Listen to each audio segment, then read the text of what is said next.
In this video, we're going to have a look at grouped data. Up to now, we've been working with discrete data. That is data that is counted and therefore only whole numbers. When we have a look at continuous data, which is data that is measured, there will be a wide variety of possible values. And that is why continuous data will be grouped into class intervals. Each class interval has a specific range with a bottom and a top boundary indicating where the class starts and ends. In our examples case, the class starts just after the value 60 because there's no equal sign with the inequality. And this class ends exactly on 80 because this time there is an equal sign with that inequality. So this interval includes all values from just after 60 up to 80. For group data, we are going to have a look at how to determine the estimated mean, median class interval, and modal class interval. A group of learners were asked what percentage of time spent on homework they spent on mathematics. The table below represents the results. In the table, we can see that there are 5 class intervals going from 0 right up to 100. The frequency is the number of learners that lie in that specific class interval. When I get the total of the frequency column by adding up all the frequencies, it will be 60. This means that 60 learners form part of the research.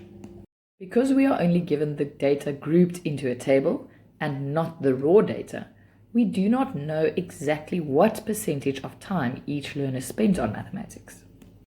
All we do know is that, for example, the first 8 learners all spent between 0 and 20% of their time on mathematics.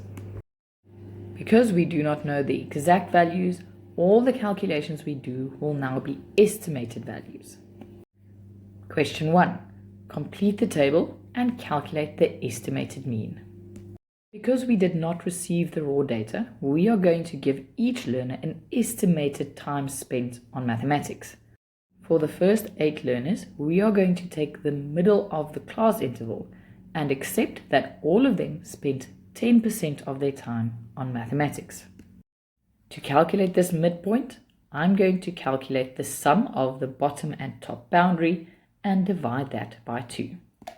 So for the second class interval, I'm going to take 20 and add 40 and divide that value by 2 to get a midpoint of 30. The next interval's midpoint will be at 50, then 70, and then 90. Usually, to calculate the mean, we get the sum of all the values and divide by the number of values. But now we do not have all the specific values. And that is why we are going to complete the last column in our table. Because we are going to accept that the first 8 learners all spent 10% of their time on mathematics, and adding them up will be 8 times 10.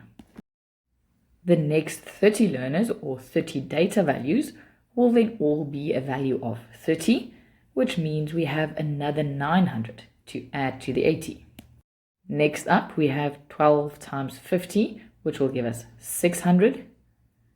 Then 6 times 70 is 420.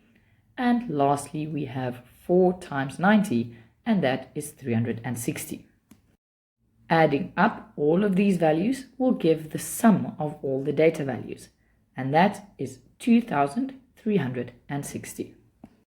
So finally, to calculate the estimated mean, we're going to take the sum of the frequency times midpoint column, which we know is 2,360, and divide it by the number of values, or the total of the frequency column, this 60. So this will be 2,360 divided by the 60 learners. So in this group, 39.33% of their time was spent on mathematics. Question 2. Give the modal class interval of the data. If we had raw data, we would give the mode, and that is the value that is most frequent. But now we have class intervals. So the only thing we can say is in which class most of the data values lie. So here, the biggest frequency of 30 indicates that most of the data values lie in the class of 20 to 40. And this value will then be our modal class interval. Question 3. Determine the median class interval. Usually, the median is the data value exactly in the middle of a set of data. But now we don't have the raw data.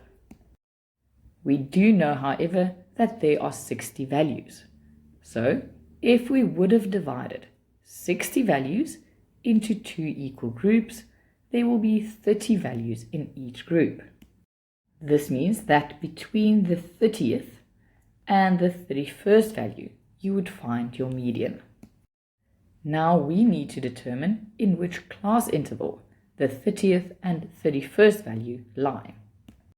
According to the given frequencies, value number 1 up to 8 all lie in the first class interval. The next 30 values then all lie in the second class interval. This will be value 9 up to value 38. We are looking for the 30th and 31st value, which both lie in this group.